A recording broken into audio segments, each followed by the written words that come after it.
जी काही घटना 2 दिवसापूर्वी घडली त्याचा सगळ्यांनाच दुःख आहे। त्याच्या संदर्भामध्ये वेगवेगळ्या प्रतिक्रिया आल्या, त्याच्यात पुन्हा खोलात मी जाऊ इच्छित नाही। परंतु एक गोष्ट निर्विवाद सत्य आहे की युगपुरुष छत्रपती शिवाजी महाराज हे उभ्या महाराष्ट्राचं दैवत आहे आणि प्रत्येकाला महाराजांचा इतिहासाच्या बद्दल किंवा महाराजांचं आजपर्यंत जे काही एकंदरीत संपूर्ण इतिहास समोर आलेला आहे त्या सगळ्यांच्या बद्दल एक अभिमान आहे। अनेक ठिकाणी महाराजांचे अश्वारूढ पुतळे, त्याच्यामध्ये ह्याच्यावर बसलेले पुतळे सिंहासनावर, त्याचबरोबर उभे असणारे पुतळे, असे वेगवेगळ्या प्रकारचे पुतळे उभे केले जातात आणि सगळेजण आदराने तिथं नतमस्तक होतात आणि त्याच्यातून नवीन पिढीला एक प्रेरणा मिळत असते। सगळ्यांनाच त्याच्यामध्ये एक आनंदही समाधान पण मिळत असतं।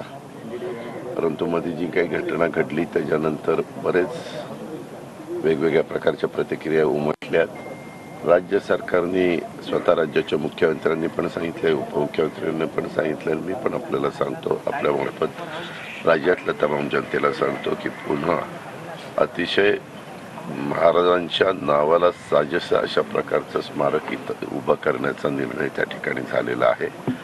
हा निर्णय होत असताना काही शेजारी खाजगी जमीन आहे, ती पण जमीन मागच्या वेळेस आम्ही ज्यावेळेस उद्घाटनाला आलो होतो त्यावेळेस ती घ्यावी अशा प्रकारचा विचार झालेला होता।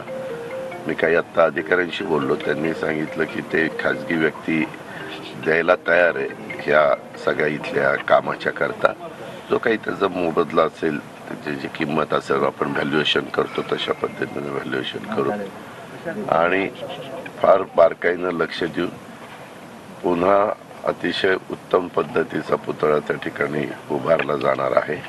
स्वतः राज्याच्या मुख्यमंत्र्यांनी काल पण बैठक त्याच्याबद्दलची घेतली, परवा दिवशी पण बैठक त्या ठिकाणी घेतलेली आहे। फार अतिशय गांभीर्याने ह्या गोष्टीमध्ये लक्ष देण्यात आलेलं आहे आणि जेवढं लवकर करता येईल, कारण शेवटी कसं आहे, मागच्या वेळेस काही जण असं म्हणतात की बाबा घाई झाली किंवा काय झालं, प्रत्येक जण आपापल्या परीनं विचार मांडतो किंवा त्यांना जे काही कानावर येतं त्याच्यातनं ते त्यांचं मत प्रदर्शित त्या ठिकाणी करत असतात। तशा प्रकारे एकंदरीत पुन्हा हे सगळ्या गोष्टी करत असतात, कारण आपल्याला सगळ्यांना माहिती आहे की समुद्राच्या काठी देखील अनेक ठिकाणी अनेक महापुरुषांचे पुतळे उभे आहेत आणि अतिशय दिमागदारपणे आहेत। तिथं ज्यावेळेस पुतळे उभे केले जातात त्यावेळेस वाऱ्याचा वेग किती आहे, कशा पद्धतीचं फाउंडेशन असलं पाहिजे, कशा प्रकारे त्याची उंची असली पाहिजे, या सगळ्याचा अभ्यास केला जातो। जसं पाठीमागच्या काळात तुम्हाला आठवत असेल की छत्रपती शिवाजी महाराजांचं स्मारक अरबी समुद्रामध्ये उभं करण्याच्या बद्दलचा चर्चा चाललेली होती, त्याच्याबद्दल निर्णय अनेक राजकीय वेगवेगळ्या सरकारांनी घेतले, परंतु त्याच्या संदर्भामध्ये पुढं ती मॅटर काहीतरी कोर्टामध्ये गेल्यामुळं ते तिथं अडकून पडलेलं आहे। तशा प्रकारे हे आत्ता का झालं, कसं झालं, मीडियामध्ये पण येतं आहे की बाबा नटबोल्ट गंजले म्हणून त्या ठिकाणी झालं। कारण मी पण पंतप्रधान ज्यावेळेस नेव्ही डे साजरा केला गेला त्यावेळेस मी पण त्या अनावरणाला आलो होतो, पुतळ्याचं अनावरण केलेलं होतं।